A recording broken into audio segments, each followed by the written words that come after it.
Hey, West Michigan, it's Congresswoman Scholten here, back for another episode of Straight Talk with Scholten. There has been a ton of back and forth here in Washington about the future of Medicaid and what it means for the millions of Americans who depend on it. In April, House Republicans passed a budget resolution that instructed the House Energy and Commerce Committee, or E&C for short, to reduce their federal spending by at least $880 billion over 10 years. This week, E&C is holding a hearing to sort out exactly how many billions of dollars to slash and how many millions of Americans to take healthcare away from. So let me give it to you straight. 92% of people in Michigan's 3rd Congressional District want to maintain or increase funding for Medicaid. It's a lifeline. Republicans know their budget slashes are harmful and unpopular, and they're spinning their message to try and trick folks into thinking that they actually care about Medicaid. We know the truth. They couldn't care less about Medicaid or the Americans who depend on it. Seniors, new moms, kids, veterans with disabilities. This week, E&C shared their reconciliation bill. It included cuts to Medicaid that would threaten the health of nearly 14 million Americans by depriving them of health insurance. 14 million Americans. When people lose their health insurance, they can't go to the doctor for regular checkups or screenings. Instead, they delay care because they can't afford it. That means the conditions that are often preventable, like diabetes or heart disease, go unmanaged until they become serious emergencies. Where do uninsured Americans go when an emergency strikes? The emergency room. It is extremely expensive to receive care in the emergency room. This ends up costing taxpayers more. The health system still foots the bill, just at significantly higher prices. Meanwhile, Americans get sicker and sicker. This is especially dangerous in rural and underserved communities where access to care is already strained by workforce shortages and hospital closures.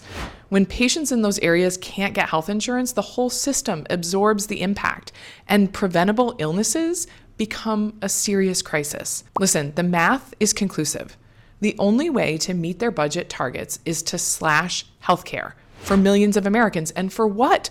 So that their billionaire buddies can have an extra yacht or buy another mansion, so that they can give a 15% tax break to wealthy corporations?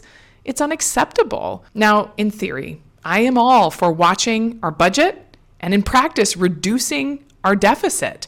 No reasonable household can run on a deficit, and the American people should not be asked to do that as well.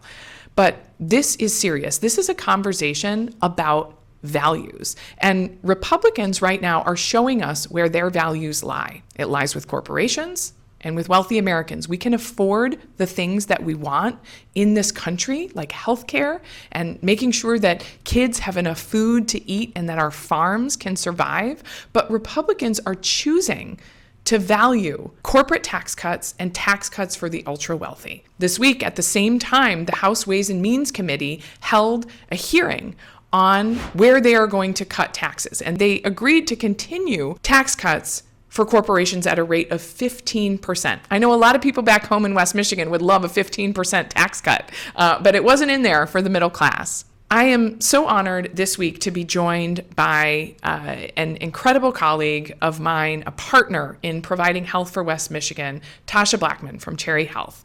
She every day does the work of making sure that some of the most vulnerable people across our state can receive the health care that they need. We're so honored to hear from Tasha, and I'm going to turn it over to her for just a minute. My name is Tasha Blackman. I'm the president and CEO of Cherry Health in Grand Rapids, Michigan. Medicaid is extremely important. 53% of our patients at Cherry Health are covered through Medicaid. So when we start to think about what cuts might do in terms of impact to our organization, significant. Health centers save $1,400 per Medicaid beneficiary. For every dollar we receive, we're able to show $5 worth of impact. We're also able to show improved healthcare outcomes and quality outcomes. So in general, our patients are healthier. So why would you want to cut a program that has demonstrated effectiveness in making our communities healthier again? You know, when we talk about waste, fraud, and abuse, where is that coming from? Because every day that I serve at Cherry Health, I see people struggling to make ends meet. We don't see individuals coming in to game the system. These folks need our help. They're grateful for our help, and we're honored to be able to help them.